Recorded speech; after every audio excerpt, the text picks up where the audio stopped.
al die mamas, soveel mamas is hier, al die mamas wat kan hier voor kom staan. Elkeen wat 'n kind in die wêreld gebring het, kom staan 'n bietjie hier voor vir my, as jy kind groot maak, as jy kan. As jy nie kan nie, steek dit as jy raak sien, ek hoor ons het genoeg. Al die mamas hier voor kom staan. Hey, pragtig. Oh ja, kom. Maar jy moet sien jy ook hier voor kom staan, as jy vir hier in jou huis en dan is jy ook 'n mama.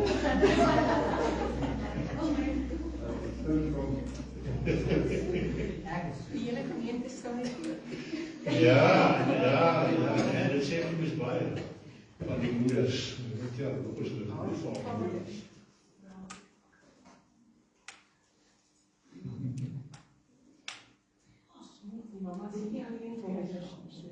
Ja, dit kom. Moenie waar dit kom, maar waar is hulle? Dit is 'n goeie vraag. Ek gaan vir Lulu vra, maar aangezien ons moedertjie hier vir die kerk ook 'n mamma is, gaan dit vra sy net vir elkeen so 'n dingetjie uitdeel hierso. En nou dat ek vir die mamas ook sê, julle gaan nou sien daar agter is daar sakke meel. Elke sak is so 3 kg min of meer. Elke mamma wat kan, wat iemand wat kan help, jy moet ook so 'n sak meel agterna vat. As jy dit nodig het, gebruik dit om jou huis te versorg, en as jy nie dit nodig het, gee dit vir 'n mamma wat jy voel dalk 'n huis het wat versorging nodig het. Hoor, by die Here. Ons moeders.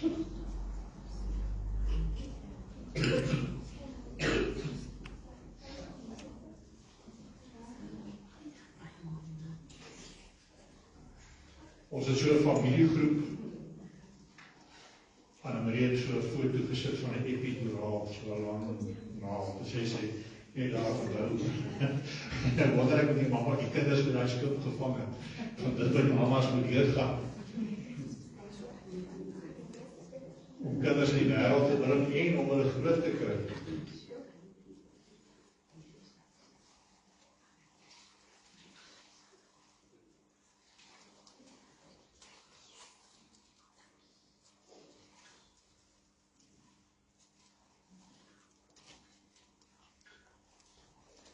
Ek weet hoe kom pastoor vir my kom met die leer, want al die vrouens wat oor is ek seker die een wat volgende kinders gaan kry. Is dit nou aankondiging? Ja, ek kom amper as iets anders dalk moet wees. Maar as ek kyk na wat al die ma's dalk 1, 2 of 3 of meer keer moes weer gaan wat. Ja, die profetiese woord, die dag is al gebeur nie onthou. Nou, jy kom ons gee vir 'n lekker ander klap.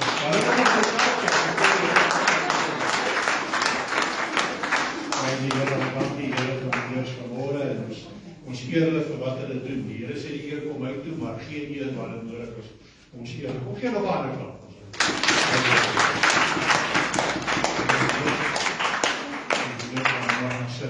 Baie dankie vir dit wat julle vir ons doen. 'n Klein geskenkie van waardering namens die gemeente. Onthou die meel daar agter elke mamma. As jy nie die meel nodig het nie, dan vat jy dit vir 'n mamma wat 'n huis het om te versorg. En dit is 'n tendens op deesdae dat die mammas in daai rol begin neem om te versorg. Daar wil ek net hoor of enige van hierdie, ek dink hierdie kinders is enige van hulle, luister julle kinders, wow, daar agter. Enige van Lisel van Wyk, is jy hier vanmôre? Pasela Masu, is jy hier so? Ek hoop ek sê die naam, Tsitsi Sabu. Is jy hier? Wat is haar naam?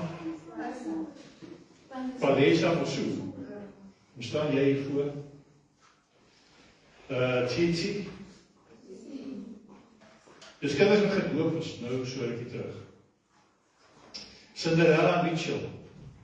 Wat jy? Kylen, nee. Cananelo, Fatsuani, ook nie. Adriana Magloi, nee. Pilo, Chira, ok, hy het al van tevore, ek het dit 'n spelfout gemaak, maar is hy nie so vermoedelijk? Nee. Dit is 'n nuwe set wat ek wil net vir julle twee. Wat het was dit nou? Cinderella, jou ma het seker gehou van strooppies. Wat is Palesa? Palesa uitie? Jy? So, hou net ons so vast hoor. Geluk. Geluk, ons net so 'n fotootjie neem daarso. Hulle so rukkie gedoen. Jesus for Kids is haar program se naam en ons doen ons akteer vir haar die kinders hulle. Ek vertel my daar hoe besig dit is as jy die bediening wil hê. Hoeveel daar is om te doen en daar's nie genoeg tyd nie. Daar's net eenvoudig genoeg ure in 'n week nie. En die een ou maak ek hoop hy het 'n grapjie gemaak want hy sê toe by ken 'n ou die lag nou daar het steeds gehoor wat gesê het dat hy wou 'n dominee geword het. En toe vra hom hoekom het hy toe nooit 'n dominee geword nie? Toe sê ja, hy hou nie daarvan om middagslaapies te vat nie. Nou ek weet nie, dis seker 'n idee wat mense het dat predikante, daar is seker van hulle wat maar net voorberei vir Sondag en verder niks te doen het, maar ek kan julle verseker is 'n fulltime job, hoor. Nie net vir jou eie gemeente, nie net vir die voorbereiding nie, maar jy het ook 'n buitebediening. Toe die Here my geroep het, ek is deur woorde waarheid bediening georden om hierdie gemeente te versorg. Maar toe die Here my geroep het, het hy nie gesê, broer, ek gaan jou in 'n gemeentetjie sit tussen 4 mure en dis al nie. Hy het gesê, jy gaan my kerk versorg, né? En my kerk, die Here se kerk is nie tussen die 4 mure nie, dis baie wyer. So ek wil sê ons bediening buite is amper nog groter as ons aansien, maar dit gebeur ook maar nie altyd so nie. Mense kom af en toe op 'n maandag. En dan voel dit vir jou aan die einde van die maand dat jy geslaap in dit verby. Nee. Maar nou gebeur dit ook soms dat die tyd vir ons gewillig verbygaan omdat ons besig is. Maar ons besef nie daar's mense wat besig bly omdat die tyd verby sleep in hulle lewens nie. Omdat daar situasies in hulle lewens is wat baie moeilik is nie. En kyk, dit was maandag, sien ek op sosiale media 'n foto van 'n man en 'n vrou en hulle 2 seuns. Ek kan nie onthou of daar nog mense by was nie. Wat die kinders moet nie steur wees asseblief. As mense die boodskap mis, dan mis jy baie. Foto gesien van hulle waar hulle 'n klok lei. Nou die 2 seuns is al volwasse mans, maar nou sien ek die een se hare, hy het nie hare nie, begin weer groei. En skielik besef ek dat ek het al vergeet, hulle het 'n seun wat kanker gehad. En toe ons uitgevind het dat kanker, toe klink dit my, dit is al 'n geruime tyd voor dit was. En elkeen van hulle het 'n lewe, die vrou het haar lewe en sy is hier in die gemeenskap rond en sy is altyd vriendelik en so aan, en die man het sy werk wat hy doen en hy het ook sosiale dinge en hy het ook verpligtinge, hy is ook 'n spreker wat by plekke optree en so aan. Hulle doen al hierdie dinge en die tyd wat vir my so vinnig verby gegaan het vir hulle waarskynlik verby gesleep. Waarskynlik verskriklik moeilik gewees vir hulle en tog sal jy dit nie sien nie. Jy sal dit nie sien nie. En dan besef jy, mense sit maskers op. Mense dra maskers, partykeer dra hulle maskers om hulle eie seer weg te steek. Partykeer dra hulle maskers omdat hulle hulle self wil beskerm, dalk om iemand anders te beskerm, om hulle kinders te beskerm, want hierdie mense lei nou die klok. So ek neem nou aan dat sy maande van behandeling is verby en ek het die idee, hy seker in revisie, dat die kanker nou oor is en hulle lei nou die klok om bly te wees daaroor. En tog het jy dit nie gesien as jy met hulle te doen kry, jy het eintlik vergeet daarvan, jy het nie eens gedink daaroor nie. En baie keer is dit om selfs jou om te beskerm, nie net hulle self en hulle kinders nie, maar selfs om jou te beskerm, dat jy nie in daai verplig voel om woorde te soek, of hulle te sê nie, want elke huis het sy kruis. Elke huis het probleme, elke huis het sy eie seer. Dis amper as mense sê, luister, dankie, maar ek weet jy het jou eie probleme, bepaal jou maar daarby, ons sal ons dinge hanteer. So dra mense maskers, ouers dra maskers. En die grootste draers van maskers is moeders. Mamas dra maskers. Ek gaan vir jou voor ek dit lees, voor ek het baie Bybel lees, ek het net 'n boodskap wat ek wil bring. Ek wil julle nie lang besig hou nie, maar 'n belangrike boodskap oor maskers. Ek het jare terug voor ek in die bediening was, het ons 'n vrou geken. Sy was daar in haar naby Carletonville gebly. Ek het eintlik met die man een keer te doen gehad en ek het die kinders een keer gesien, maar met die vrou het ons baie te doen gehad. En sy het vreeslik gesukkel om gewig op te tel. Jo, is dit nie 'n interessante ding nie, né? Meeste vrouens sê altyd dat hulle kan nie gewig verloor nie. En sy het gesukkel om op te tel. Sy het brood geëet, sy het alles geëet wat jy nie mag eet nie en so aan gewig op te tel. Nou ek persoonlik het nie gedink sy is te maar nie. Ek as 'n man het gedink sy het baie mooi gebou en so, maar sy wil graag gewig optel. En eendag toe gaan verras ons haar. Ons het daar in die omgewing, ons kom ons maar gaan sê gou hallo en ons gaan na en een van die vensters se gordyne is so oop en ons sien daar sy met die stofsuier en die musiek in die gang, maar sy dans terwyl sy huis skoonmaak. en sy vee af, en sy gang te kere, en ek maak myself toe by een stap, ek sê vir haar, hoor hierso, ek gaan nou nie haar naam noem, ek sê vir haar, hoor, maar jy sal ons nooit gewig as dit so gaan nie. En toe vind ons uit, maar dit is elke dag, jy weet, sy maak elke dag huis skoon jy altyd deur 'n ring trek, alles skoon jy deur 'n ring trek. En gedink jy, sy seker 'n vreeslike, vrolike, gelukkige mens. Groot was ons skok, toe ons later ontdek het, dat sy eintlik 'n baie bitter, eensame, hartseer moeder was. Sy het eintlik 'n man gehad wat eintlik haar nie waardeer het en ook nie haar kinders nie. En dit is die manier wat sy haar seer. Sy het hierdie masker opgesit van hierdie vrolike mens en die tyd omgekry. Ons het nou nog gesê ons is so besig dat daar is nie genoeg ure in 'n dag nie. Maar die tyd gaan verby, jy is besig. Sy het besig gebly om die tyd om te kry sodat sy nie in 'n hoekie sit en hartseer word en vir haarself jammer word. Maar ek gaan vir julle gelees die liefde, net 4 versies in 1 Korintiërs 13 vers 4 tot 7. Luister maar net saam met my. Maar die owerhede is geen, nou lees ek dit vir Romeine hier so spesiale. Die Bybel het 'n verkeerde plek ook. Die daar boodskap ek sal later lees. Die liefde is lankmoedig en vriendelik. Die liefde is nie jaloers nie. Die liefde praat nie groot nie. Dis nie opgeblaas nie. Handel nie onwelvoeglik nie, soek nie sy eie belang nie. Word nie verbitterd nie, reken die kwaad nie toe nie. Is nie bly oor die ongeregtigheid nie, maar is bly saam met die waarheid. Hierdie laaste versie, vers 7, is eintlik die een wat 'n ma baie goed beskryf. Dit bedek alles, dit glo alles, dit hoop alles, dit verdra alles. Ek wonder hoeveel huise is daar waar kinders dink, my ma stem met my saam. My ma dink die lewe wat ek lei is reg. En dis die fout wat moeders baie keer maak. En dis hoekom daar 'n vader en 'n moeder in 'n huis moet wees. En dis hoekom die vyand so steel. Ons sien nie altyd die seer in ons moeders nie. Ons dink altyd hulle dink die beste van ons en hulle probeer want hulle bedek alles, hulle glo alles, hulle hoop alles, né? Dis wat moeders doen.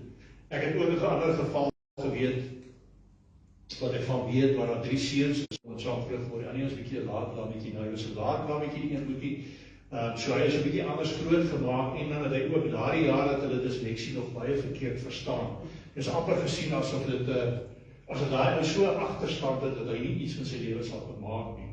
So hulle, die ouers het die kind bietjie anders groot gemaak en vir die ouer broers is daar gesê, as jy iets in die lewe wil bereik, veral as jy wil verder leer, dan moet jy seker maak dat jy 'n beurse gaan kry, of dat jy in 'n tipe werk is, waar geleentheid vir julle gegee word om verder te leer, opgevoed te word.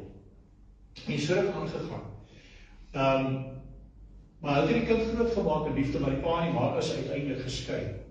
En die pa het hierdie kind groot gemaak, die pa het hierdie kind alles gegee wat hy nodig het en alles wat hy wil hê. Sy hele lewe nog, selfs as 'n groot man. As hy ander werk gehad het, het hy spaargeld gehad, as hy nie ander werk gehad het, het die pa hom steeds versorg. Altyd versorg. Maar sy pa het hom wel betug. Sy pa het hom wel aangespreek as hy verkeerd gedoen het en foute gemaak. Die moeder weer het alles wat die seun gedoen het goedgekeur, of dit gelyk is as hy dit goedkeur. Jy weet, altyd aan sy kant gestaan. Altyd, soveel so dat die pa en die ma baie keer nogal risie gehad het daaroor. En dit gelyk is met die ma, soos hier sê, alles bedek, alles toespeer, alles glo, en nie die foute raak sien. Maar die pa onthou nie by die kind nooit verwerk nie. En toe die vader oorlede is, het hy nie 'n traan gestort oor die pa nie. Want hoekom? Want die pa het voorsiening gemaak dat hy ook nog versorg vir selfs na sy dood. Die moeder, behalwe om 'n warm hart te hê, behalwe om te gee, behalwe om 'n sagte kant te bring, het niks gedoen wat vir enige voordeel is nie. En tog toe sy oorlede is sy hart die hele wêreld in mekaar geruk. En groot was sy skok. Groot was sy skok toe die testament kom en hy sien maar die 2 ouer broers is die eksekuteurs van die testament en nie hy nie. Maar toe hy besef dat die ma is nie blind gewees nie. Maar sy was net die sagte kant. Sy het dit maar net bedek, sy het hom beskerm. En hierdie beskerming is 'n masker wat 'n ma baie keer aansit. En dit kan 'n goeie ding wees. Maar in so 'n geval kan dit baie keer 'n minder goeie ding wees. En ek weet van nog moeders wat ongelukkig, ek het so 'n goeie kind. O, die mense as hulle net kan sien wat so goeie kind is. Ek wil vir sê, jou goeie kind gaan nie in die hemel kom nie. Goedheid gaan hom nie in die hom of haar nie in die hemel inbring nie. As daardie kind nie volgens die wil van die Here lewe nie, gaan hy nie daaruit kom nie. En dis een ding wat 'n moeder altyd moet onderwys. Sien, dis hoekom dit een huis moet wees. Die vader moet ek wil almal sê die dissipline kant wees, maar die ma moet die een wees wat die sagte kant. Jy kan maar 'n bietjie by my kom huil en ek sal jou troos, maar sy moet by die man kan staan. Sy moet kan staan en sê, maar onthou nie jou pa is reg. En dit maak nie saak of daardie vader 'n kind van die Here is of nie, maar die Here gebruik tot goddelose. Solank daardie pa se beginsels volgens die Bybel is, hy bly die hoof van die huis. Die Here sê uitdruklik in Efesiërs 5 vers 23-33, jy kan dit gaan lees. Die man het eerste gekom. Amen. Hy is die hoof van die huis. En die vrou is onder haar die sambreel, sy is daar die een wat hom moet ondersteun by die opvoeding van die kinders. In liefde, in lankmoedigheid. Maar die vader moet, of die kinders moet weet, jou pa se reëls is nog steeds daar. Praat nie van 'n ou wat onregverdig optree. Ek praat van een wat binne die beginsels is. En wat doen die vyand? Die vyand gaan, ons het dit gepraat hier, hoe leeg die kerk is, wat die mans, jy sien ongelukkig, die Here sê, luister mooi, hy sê, dat julle is almal seuns, 2 Korintiërs 6 vers 18, ons is seuns van die Here. Wat doen die pa? Die pa bly lief vir sy seun, maar hy betug hom. Ek het iemand eendag gesê, so 'n halfuur in 'n hoekie maak, dat hy nie die res van sy lewe in die tronk sit nie. Dissipline is nodig. Die Here sê 2 keer in Hebreërs, dat tig jou seuns, as hulle jou seuns is, jou kinders is tig hulle. Hulle moet reg opgevoed word. Wanneer ek op sonde preek, baie mense hoor hierdie pastoor preek sonde, luister vir my mooi, ek het vandag gegloed in jou uitlaat. Wanneer ek sê jy doen sonde, sê ek nie jy gaan help nie.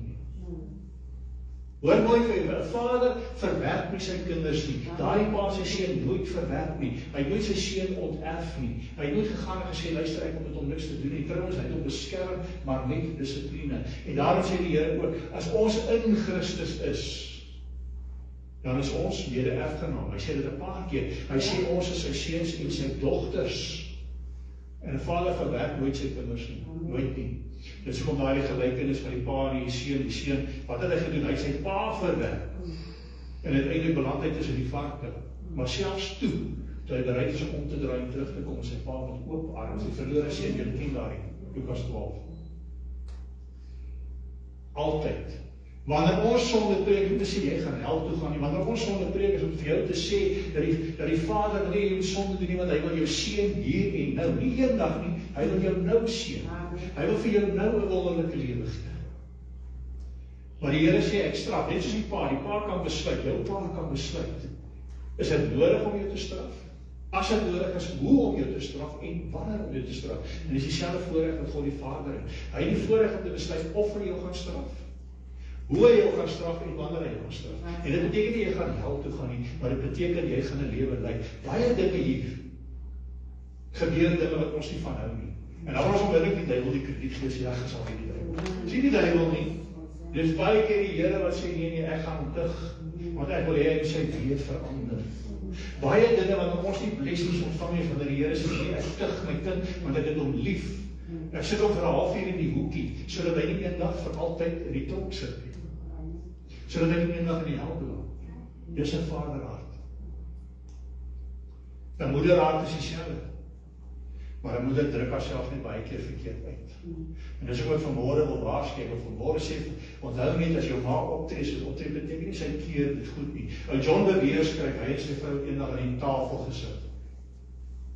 Hulle het gesit en eet met die 2 seuns op dan. Hulle sê niks wat julle doen kan maak dat ek julle ooit minder sal lief hê nie. Ek weet julle ma.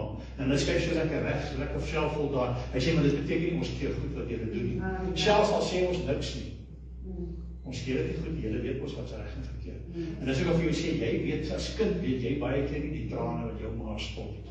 Wanneer jy nie kyk nie, so daai vrou by die stofsuier, jy weet nie altyd die trane wat sy stort nie, maar ek wil vir die moeders ook waarsku vanmôre. Moenie op om jou kinders lief te hê nie. Maar ongelukkig het jy nou 'n rol, die huise raak leeg, maar die vyand, wat kom die vyand? Hy kom vernietig die huisgesinne, so daar nie meer paas in die huis is nie. En wanneer daar paas in die huis is, dan Dan baklei hulle soos 'n hond en kat, want die vrou wil die kinders apart vat en is nie altyd reg nie. Ek sê daar is gevalle waar die pa verkeerd optree, maar is nie altyd die geval nie. Maar meeste van die tyd sien ek enkel huise. Volgens die woord van die Here is die mans veronderstel om hierdie kerk vanmôre te sit.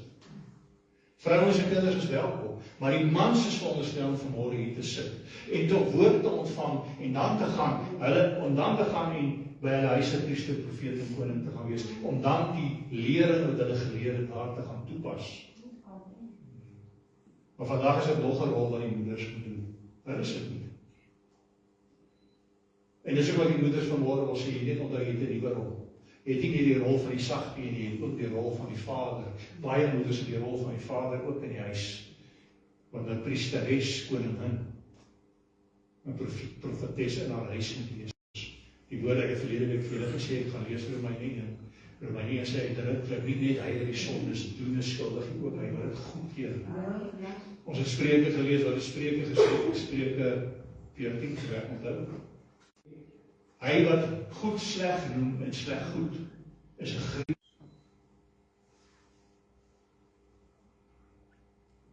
Dan is hier baie mense wat hier so sit, waar nie die ma of die pa in die kerk is vanmôre nie, wie moet die opvoeding? Wie moet hulle leer? Wie moet hulle groot maak? Daar's redes vir maskers. Lees ons van maskers in die Bybel. Ons lees van Petrus, ons lees Matteus, Markus, Lukas en Johannes. Toe hy Jesus verloon het hy kwaad geword. En Matteus, Markus van het verder, hulle sê, Petrus het gesweer. Nou die Engels sê, dit volg nie Jesus nie. Kyk hoe vloek die man dan. Dis van Jesus, nie tyd was hy vals. Maar nou gaan ek vir julle interessante ding vertel.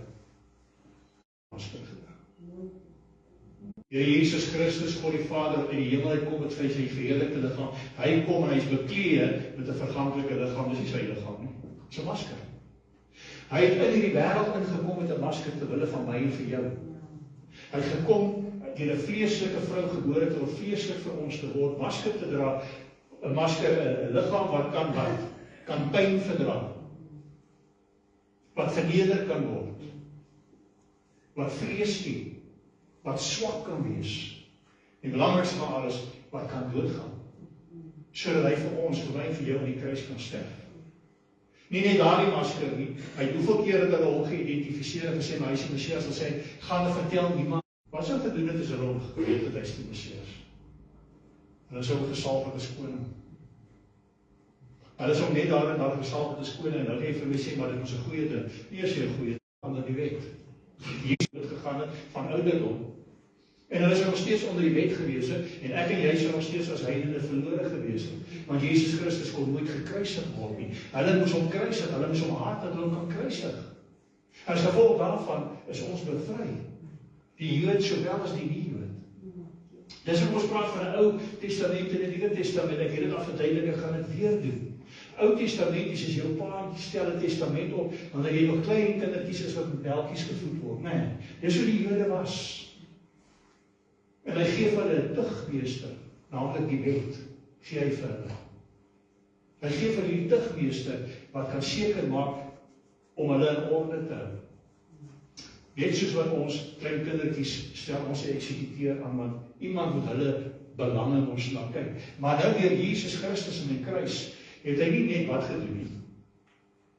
Nie net is hulle nou volwasse nie, maar hy het ons wat heidene is aangeneem ook. As ons hom aangeneem het, is ons nou sy erfgename. Ons is mede-erfgename. Ons is sy aangeneem kinders, so ons word nou ook ingesluit in hierdie Nuwe Testament. Jy sien toe Jesus uit die dood opstaan, is hy die nuwe begin, is die begin van 'n nuwe skeping. Dis hoekom Paulus praat van die ou Adam, die eerste Adam en die laaste Adam, die ou Adam en die nuwe. Adam was die eerste seun van God gewees. Ek wou amper sê onder die vloek. Nog nie die vloek van die wet nie, maar die vloek van sonde. Die laaste Adam, Jesus Christus kom, die volgende seun van God. En hy begin met 'n nuwe skeping. En daarom kan ons nuwe mense wees, ons wat in Christus is. So hy het ook maskers gedra. Hy het ook maskers gedra.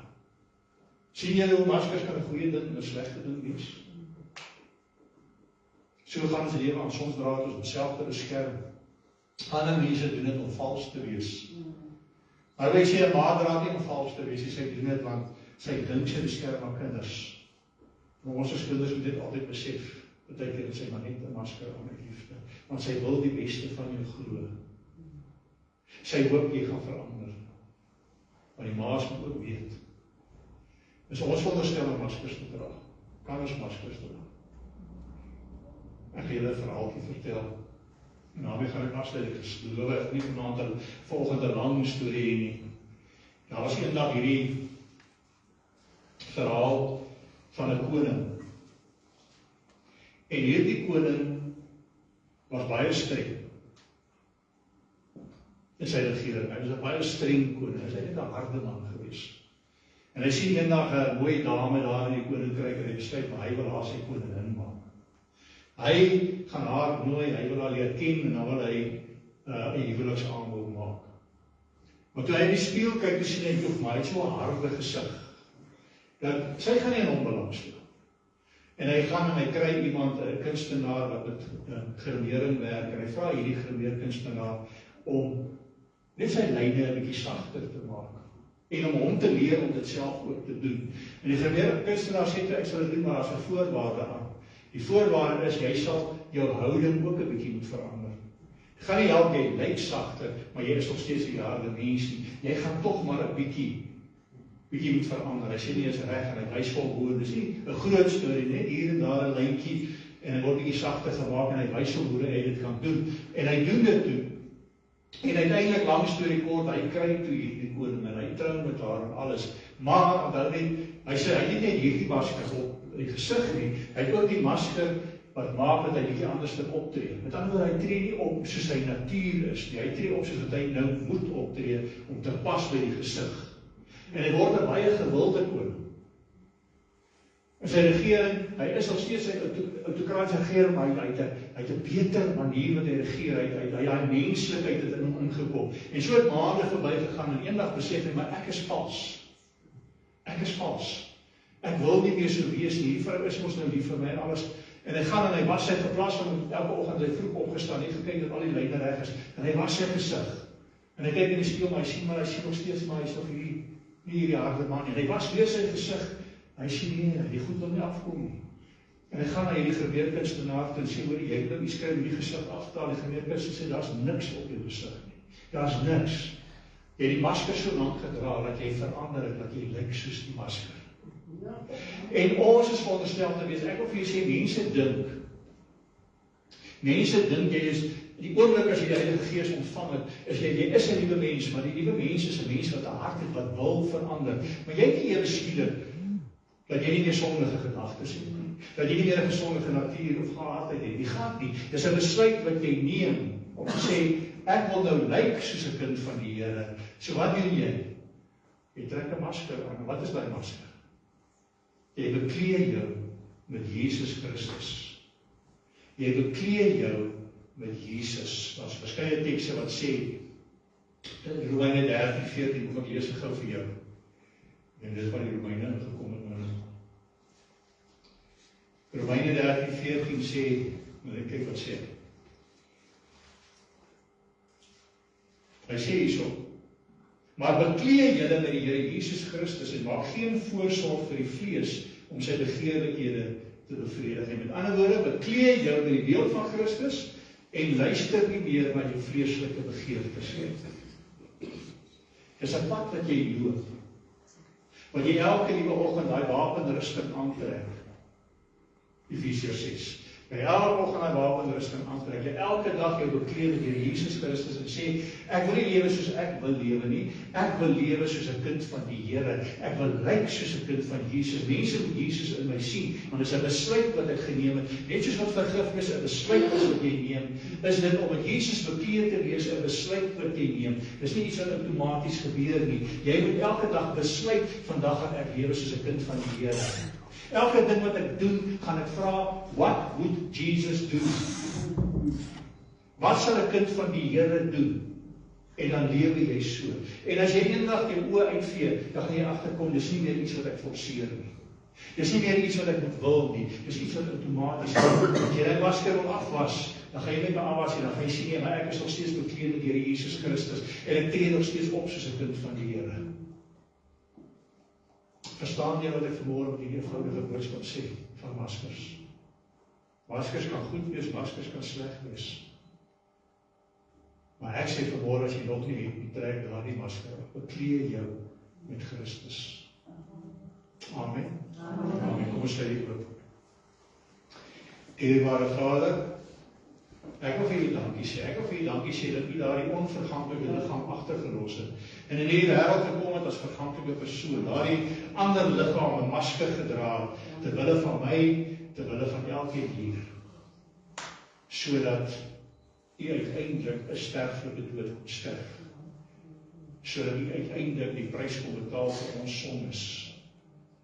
Dankie Here dat U al het U legioene engele gehad wat U kon beskerm, dat U dit nie gedoen het nie en dat U wel daardie prys betaal het. Dankie Here dat U ons deel gemaak het van die erflating, dat ons nou ook mede-erfgename kan wees, ook seuns en dogters kan wees van U. Dat ons ook dogters en seuns van U kan wees. Ek vra Here dat U ook die woord sal uitdra. Dat ons die woord sal versprei, dat die mense die uitgaan ook bereid sal wees om die woord te bring. Ons bid in Jesus naam word U verheerlik. Amen. Terwyl ek so bid in die Here boodskap verder, hy sê vir my, en ek praat dan vanmôre met die pappas, of julle wat dan die rol van die pappas vertolk. Het julle geweet as julle bekleed met Christus, kan jy jou hele huis uit. Jy kan jou hele huis uit. Hy sê vir my, kyk wat het gebeur met Saggeus. Saggeus is lees van hom hier in Lukas 19. Saggeus het in die boom geklim, hy het Jesus gesoek. En die Here Jesus op die boom gestaan, sê Saggeus klim in die boom uit. Van vandag gaan ek saam met jou in huis lees. En jy gaan verder lees, en wat sê hy daar? Hy sê vandag het daar redding gekom vir hierdie hele huis. Omdat een, net onder die hoof van die huis, sy hart vir die Here gegee het. Dink nou ook aan Cornelius. Ons lees van Cornelius in Handelinge 10. Handelinge 11 kom Petrus en hy verduidelik wat gebeur het. Hy verduidelik wat het die engel gesê. Hy het gesê, gaan haal vir Petrus. Petrus sal woorde spreek tot jou Cornelius, waardeur jy en jou hele huis gered sal word. Dit vat net een gelowige in huis. Gaan jy, trek vandag daardie masker aan. Gaan trek daardie Jesus Christus aan. Waarom sê dat Jesus Christus pak? Jy trek hom aan vanmôre. En gaan daai lig skyn in jou huis. Op een of ander manier sal dit 'n invloed hê op almal. Amen. Amen.